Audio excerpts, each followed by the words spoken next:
programs, and I had to find these guys and get their program to apply to the Saturn images. So I set out. This is before the internet, when you let your fingers do the walking and you call people and say, do you remember those guys that did so-and-so? And finally I tracked them down. I talked to them on the phone. I was not interested in Mars in the slightest. I really didn't care, could not have cared less about Mars. I wanted the algorithm. So instead of sending me the algorithm, they sent me Mars pictures. And I'm sitting there now in my den in Berkeley, up another street, a little north of here, in '83, in the summer of '83, coming up on this anniversary of the Apollo landing. And I'm looking at these 8x10s and 5x7s. And for the first time, I have a chance to really focus on this amazing thing sitting there, which turned out, just in a few minutes, it was obvious it didn't sit there all by its lonesome. It had a context. There was a face, yes, and faces can lead us into trickery and mental projections and Rorschach tests and all that. But right around it, within a few miles, in what was an obvious regular geometry, were pyramids. And they'd never been mentioned, either originally at JPL or in their briefing in Boulder in '81. Pyramids and a face. To make a long story, 15 years of story, very short, that was the beginning of the need for me to sit down and say, okay, Hoagland, look, if this is not a trick of light, if this is not something quirky, some projection, some trick of the mind, then it's the harbinger of a stunning paradigm shift for every single soul on this planet.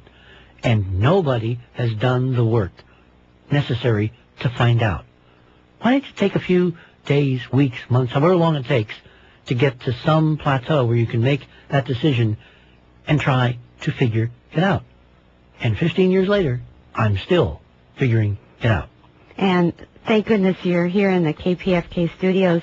I'd like to tell listeners who might have just tuned in that the voice they're hearing is really that of Richard Hoagland, and that the presentation that we will be able to give just a bit of, because as mentioned earlier, I'd like to open the phones and have listeners be able to chat with him, is going to be given again Wednesday, October 22nd at 7 o'clock. It's going to be in Costa Mesa, and the information will be left at the KPFK switchboard, so you can call in on Monday and find out how to get there and all that. But you can see the entire presentation.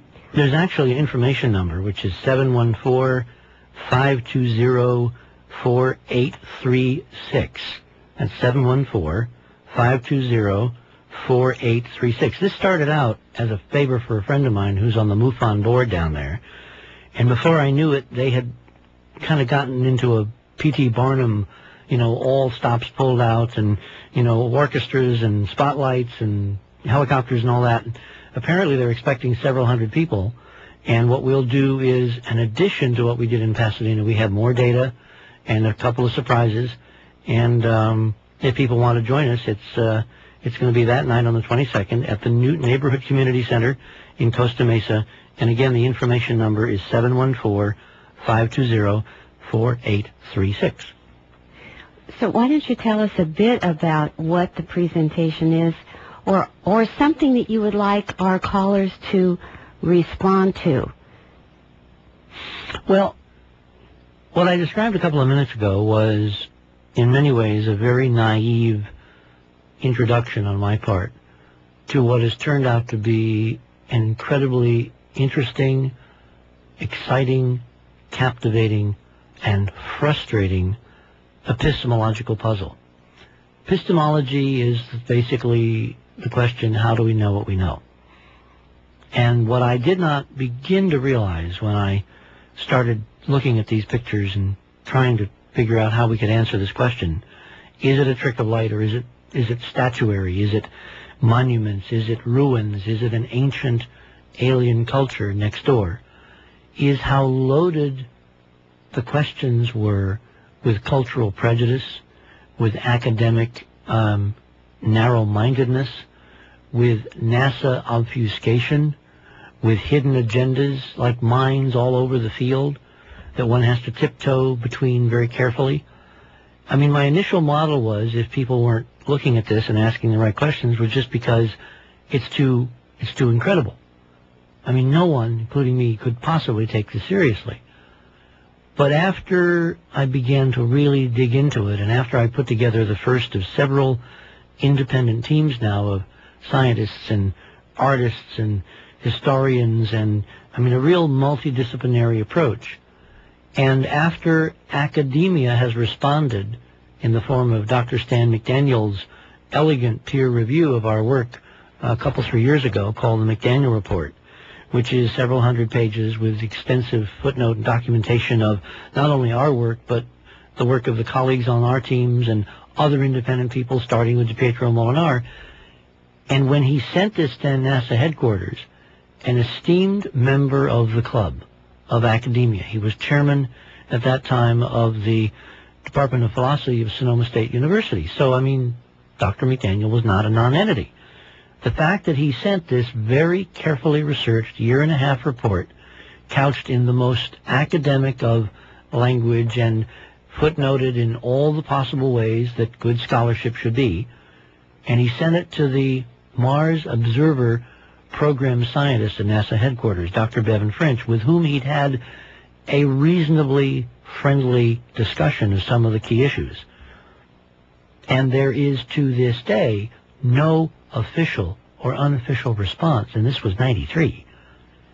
It doesn't take a rocket scientist to realize that there's something that the agency simply doesn't want to address. Barring all of the rhetoric and all of the politics and all of the hype and all the hoopla about finding life on Mars, if there is one story on Mars, there are 1,000 stories where the refrain somewhere in each of the stories has to do with the search for life on Mars. But it's a little bit like the quote from the White Queen that I have in monuments. Jam yesterday, jam tomorrow, but never jam today.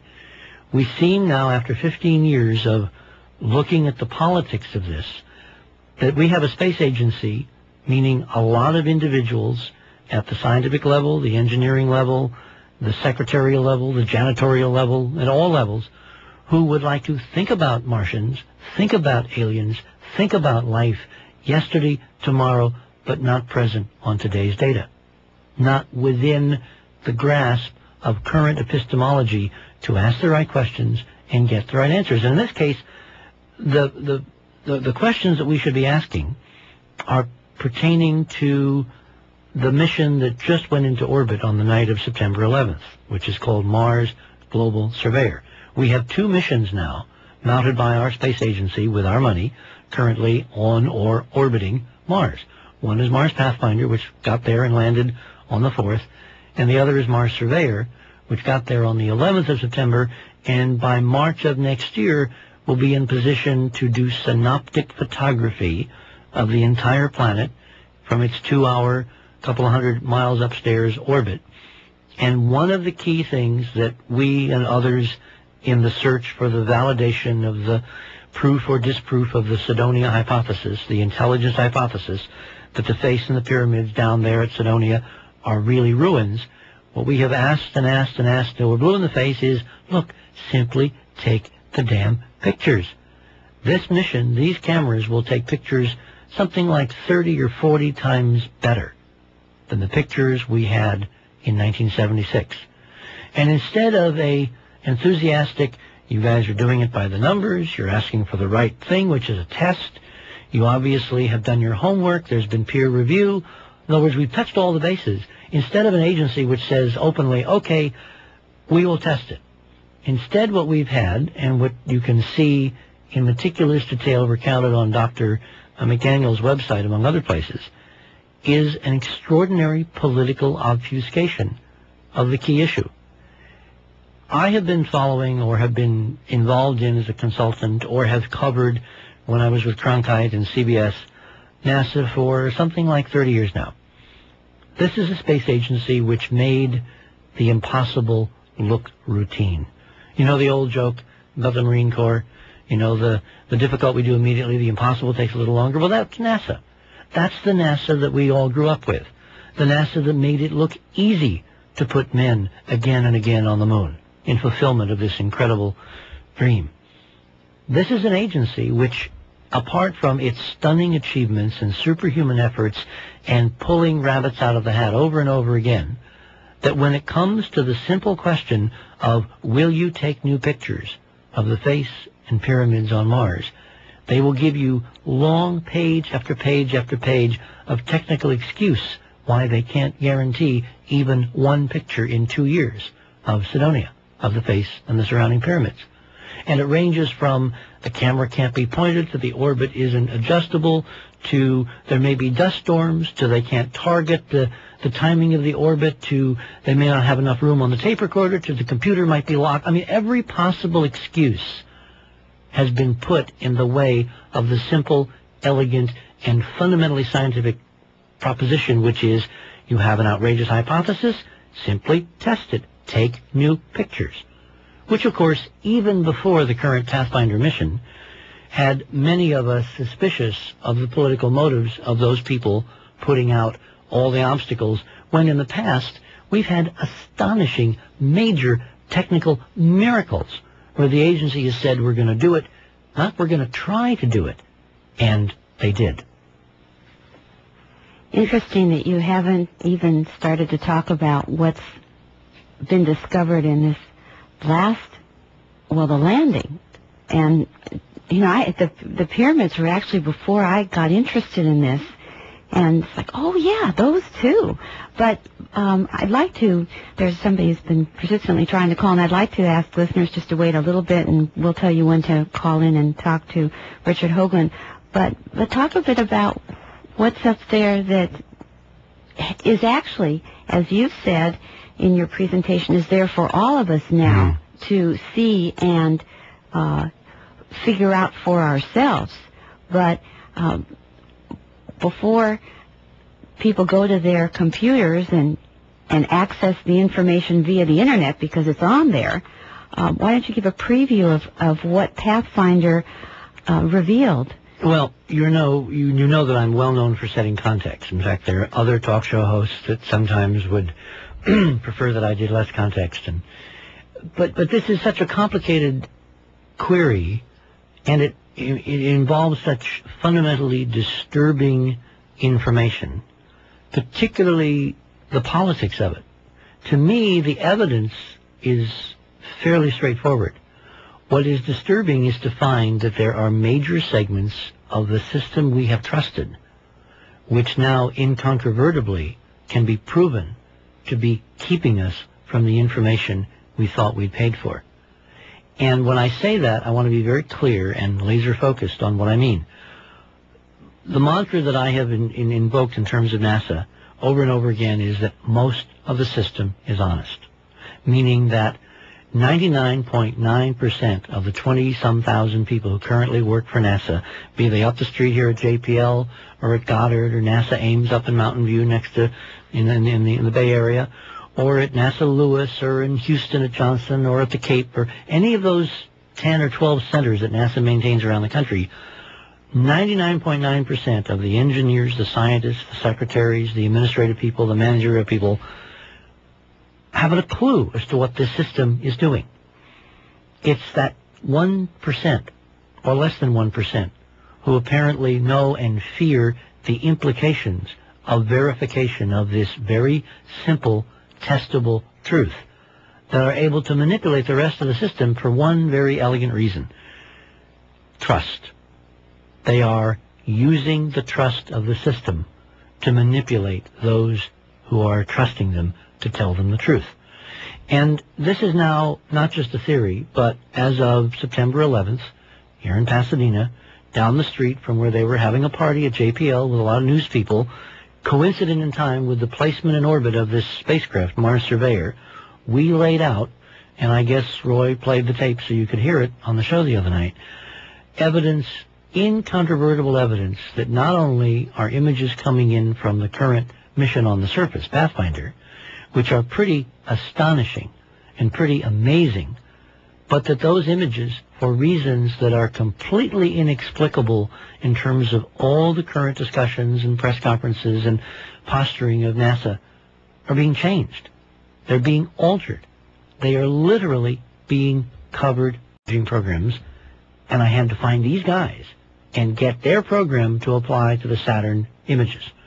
So I set out. This is before the internet, when you let your fingers do the walking and you call people and say, do you remember those guys that did so-and-so? And finally I tracked them down.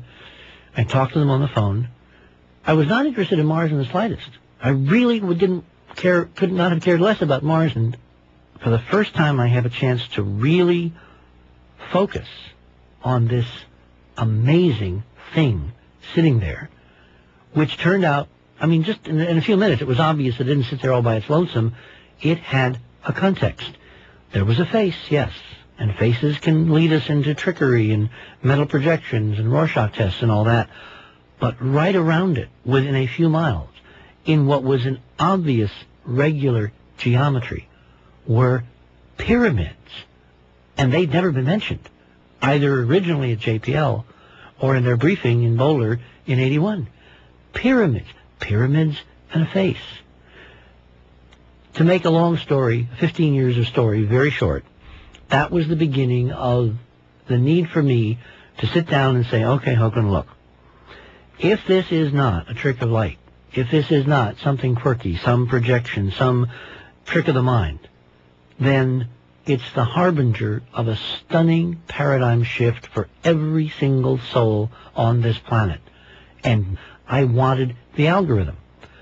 So instead of sending me the algorithm, they sent me Mars pictures. And I'm sitting there now in my den in Berkeley, up another street, a little north of here, in '83, in the summer of '83, coming up on this anniversary of the Apollo landing. And I'm looking at these 8x10s and 5x7s.